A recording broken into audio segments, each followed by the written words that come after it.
सो ये class 12 inverse trigonometric function maths का important question है यहाँ पे, जो कि प्रीवियस ईयर में आया हुआ है। क्या दिया हुआ है? Find the domain of f x equal to sine inverse root x minus one. तो देखो हम इसका डोमेन कैसे फाइंड करेंगे। सबसे पहले आपको पता होना चाहिए कि साइन इनवर्स एक्स का डोमेन क्या होता है। तो साइन इनवर्स अगर एक्स की बात करें तो इसका जो डोमेन होता है वो होता है -1 से 1 के बीच में, जो कि हम लिखते हैं x which is greater than equal to -1 and smaller than equal to 1। इस तरीके से हम डोमेन रिप्रेजेंट करते हैं, मतलब हमें डोमेन अगर फाइंड करने को बोला है तो ठीक है। तो ये इंपॉर्टेंट पार्ट है। तो हम क्या करेंगे, अब देखो साइन इनवर्स एक्स का मैंने निकाला था यहाँ पे। तो यहाँ पे एक्स क्या है? एंगल है। तो यहाँ पे देखो ये एंगल है रूट एक्स माइनस वन। यहाँ पे ये हमारा रूट एक्स माइनस वन जो है वो एंगल है। तो इसको कैसे करेंगे सॉल्व? देखो इस तरीके इस फॉर्म में लिख दो उसको। तो रूट एक्स माइनस वन हमारा बीच में आ जाएगा which is greater than equal to -1 and smaller than equal to 1। अब अगर हम बात करें रूट, देखो हमें यहाँ से हमें क्या करना पड़ेगा, थोड़ा सिंप्लीफाई करना पड़ेगा। तो हम क्या करते हैं, जैसे +1 यहाँ पे, जैसे अगर हमें यहाँ से 1 समझ लो यहाँ पे 1 था, यहाँ से अगर हमें 1 हटाना है तो हम यहाँ पे -1 कर देंगे, यहाँ पे -1 कर देंगे, यहाँ पे भी -1 करेंगे। तीनों तरफ सेम चीज़ अप्लाई होती है। अब हम देखो क्लियरली यहाँ पे देख सकते हैं, यहाँ पे बीच में रूट है। अब जब भी रूट होता है आपको पता है कि रूट की जो वैल्यूज़ होती हैं वो कभी नेगेटिव नहीं होती है। रूट की वैल्यू कभी नेगेटिव नहीं होती है, तो यहाँ पे -1 नहीं हो सकता। रूट की वैल्यू हमेशा, जैसे रूट एक्स है तो इसकी वैल्यू हमेशा 0 से इन्फिनिटी के बीच में होगी, सॉरी। तो रूट की वैल्यू हमेशा 0 से इन्फिनिटी के बीच में होती है। ठीक है, समझ में आ गया।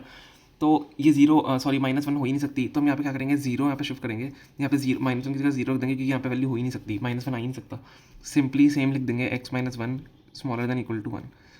ठीक है, समझ में आ गया हमने क्या किया। 0 यहाँ पे 0 लिख दिया, क्योंकि वैल्यू रूट की 0 से 1 के बीच, इन्फिनिटी के बीच में होती है, सॉरी। अब मेरे को यहाँ से रूट हटाना है। अब जब मेरे को रूट हटाना है मैं स्क्वायरिंग करूँगा तीनों साइड में। तो स्क्वायरिंग तीनों साइड्स, तो यहाँ पे 0 का स्क्वायर 0। अब इसका स्क्वायर क्या हो जाएगा, यहाँ पे रूट हट जाएगा x-1। ठीक है, अब यहाँ पे 1 का स्क्वायर तो 1 ही होता है, तो ये हो जाएगा, हमने स्क्वायर हटा दिया। अब मैं यहाँ पे क्या करूँगा, देखो यहाँ पे -1 है, मेरे को इसको सिंपली x के टर्म्स में लाना है। जैसे यहाँ पे था ना, ये x के टर्म में लाना है।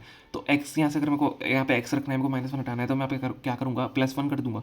यहाँ पे मैं +1 कर दूँगा। तो अगर मैंने +1 तीनों साइड किया, 0 + 1 1, यहाँ से हट जाएगा 1, क्योंकि -1 + 1 0 जाता है। यहाँ से 1 हट गया मैंने, क्योंकि यहाँ पे +1 किया है। अब यहाँ पे अगर मैं +1 करूँगा तो ये 2 हो जाएगा। दिख रहा है आपको क्लियरली? तो अब देखो क्लियरली देख सकते हो हमारी जो टर्म आ गई है वो ये आई है एक्स के टर्म्स में, जो कि हमने यहाँ पे साइन इनवर्स एक्स का निकाला था।